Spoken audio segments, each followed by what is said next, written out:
Hello everyone. Today our topic is XML schemas. Okay.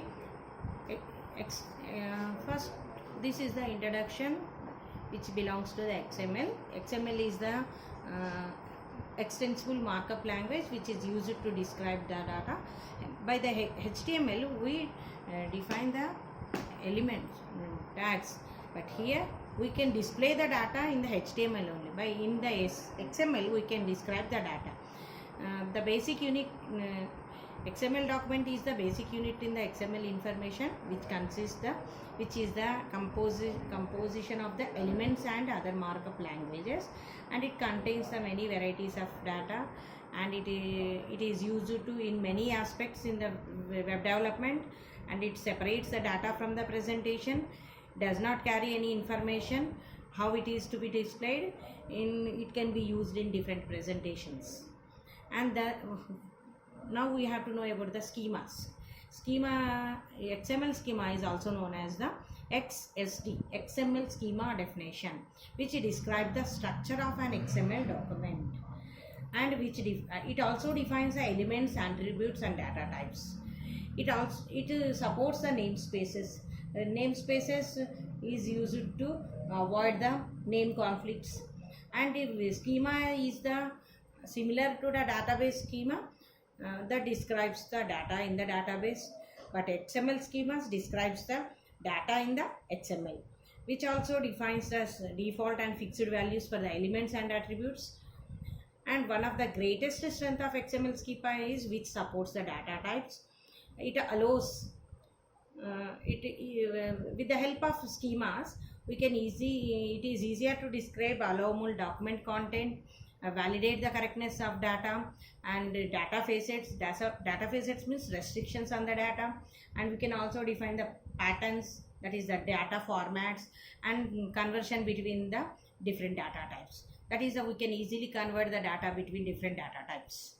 And this is the extensible because it is written in the XML language, and this with an XSD we can reuse the schemas in other schemas. We can create our own data types which are derived from the other standard which are defined from the built-in data types as standard data types, and which refers to multiple schemas in same documents. And these schemas also secure the data communication. For example, with XML schema, if the sender describe the data in the way that the receiver will understand. For example, here we are taking the one date which is sent by the one of the sender 3/11/2004, which is which describes the November 3rd 2004. But in some other countries it is treated as the 11th March 2004. With the XML element, data type can be described that a data type is equal data, date, type is equal date, and date. It ensures the mutual understanding of the content. Okay, so with the help of the schemas we can secure the data, and we can also specify the formats. Here we specify the Y, that is the year can be specified in the 4 digits, month in 2 digits, and date in 2 digits. Okay, next. And this is the elements which belongs to the schemas. Elements are the building blocks of the XML, and these can be defined within the XSD, like XS element name is equal to X, type is equal to some Y, which describes the data type. X is the name of the element and Y is the type of data type. Okay, we can define the schema elements like the simple type, complex type in some other. Here we know the simple type. Simple type is similar to the element which contains the only texts. If the elements contains only text, we can call that as the simple types. And we can use schemas we have many built-in types. The common built-in data types are primary data types is the string, decimal, integer, boolean, date and time. These can be specified as the XS colon string, XS decimal, XS integer, XS boolean, XS date, XS time. The syntax for defining the element is here we are specified. For example, XS element name is equal to phone number, and type is equal to phone number is always the integer, so we can specify the access integer. If we use the age, that is also integer. If we have to display the date of birth, so we can use the date data type like this. Okay, simple elements may have the default values as well as the fixed values. The default values is automatically assigned to the elements when no other values are specified or entered. For example, element name is equal to color we are using, and type is equal to string type. Default is the red. If we didn't enter any value for the string, assigned any value for this, it's taken as the red as the default. And fixed values. Fixed values are also assigned to the elements, and you cannot specify the another value. Always that if we specify the fixed, this always that color, that element can be taken that fixed value. Default is specified with the default keyword. Fixed values are specified with the fixed like this. And another type is the complex type.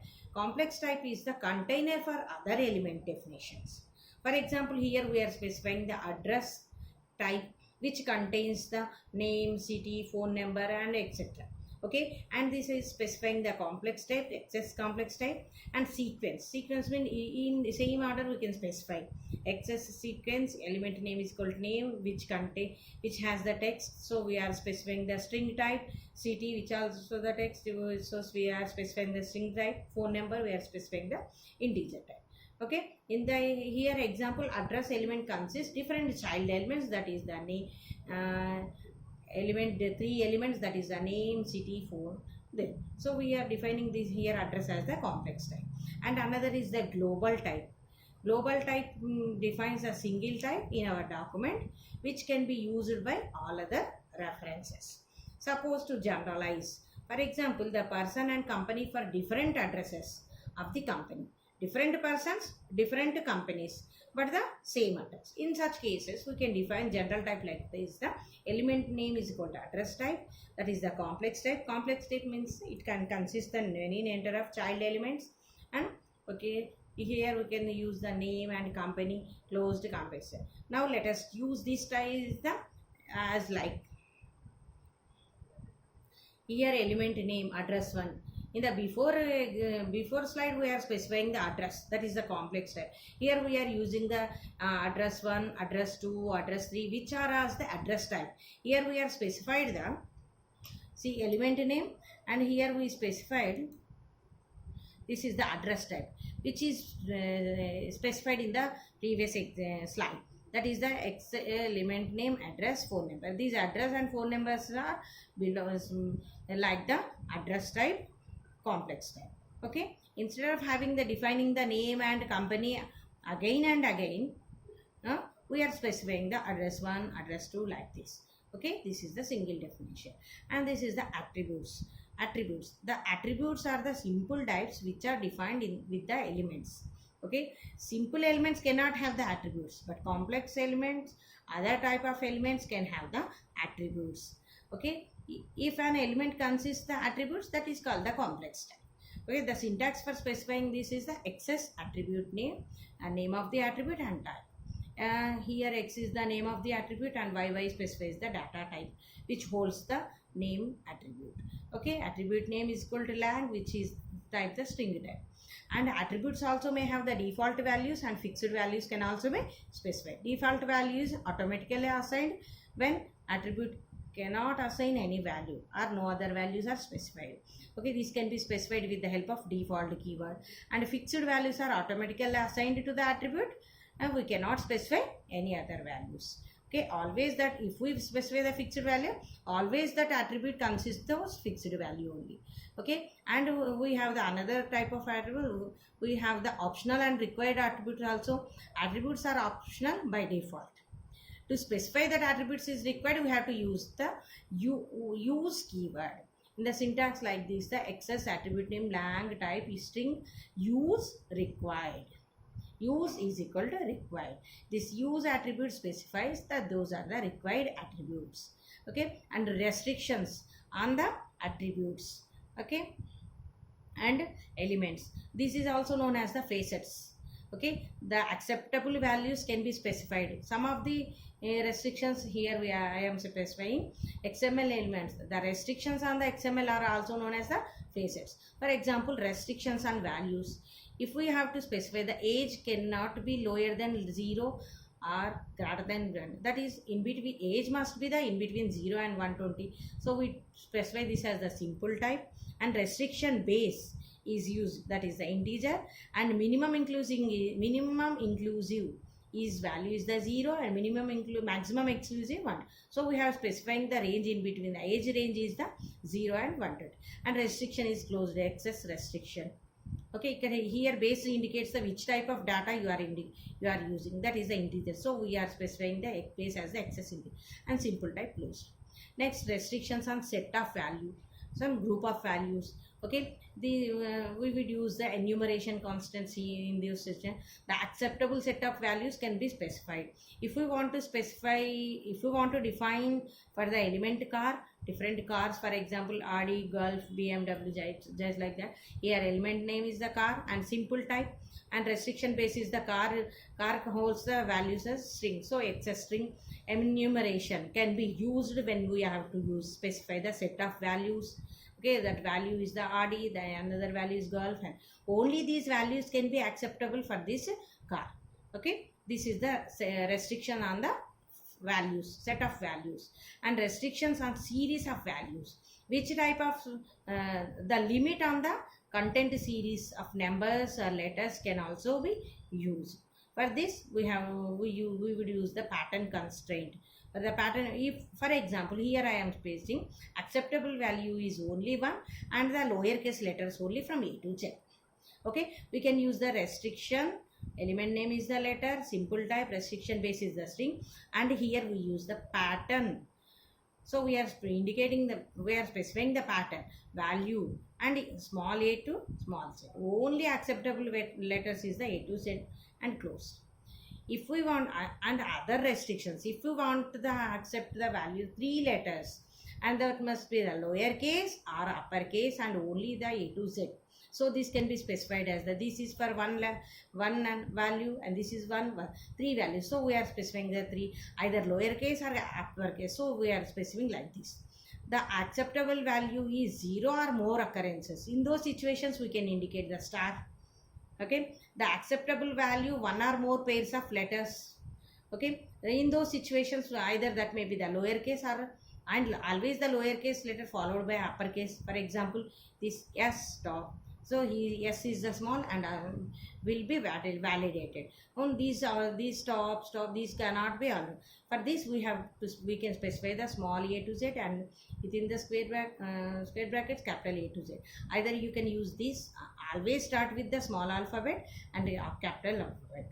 Okay, any number of capital alphabets can be included, but only one starts always with the lowercase letter. And only acceptable value is male or female. In those situations we can specify like this, and we can specify the exact characters or length of the some attribute value, exactly 8 characters. In those situations you can specify in the flower brackets 8, and it can accept the small alphabets, capital alphabets, and 0 to 9. These can be specified like this. This is the pattern and these are the values. Okay, these are the different restriction examples here I am specifying. And this is the restriction length. If you want to specify the limit of the length, for the length of the value in an element, we would use the length and max length and minimum length constraints. If we want to here I am specifying the element password, and which must be exactly 8 characters. In those situations you can specify password, which is the base for the string data type. We use length value is the 8, restriction simple value, and so. If you want to specify the min length, max length, the value must be minimum 5 characters and maximum. In those situations, instead of length value is equal to 8, we can specify the excess min length value is equal to 5, max length values. Either you can specify the minimum length up to 5 to 8 characters, it can be accepted. Thank you, one and all.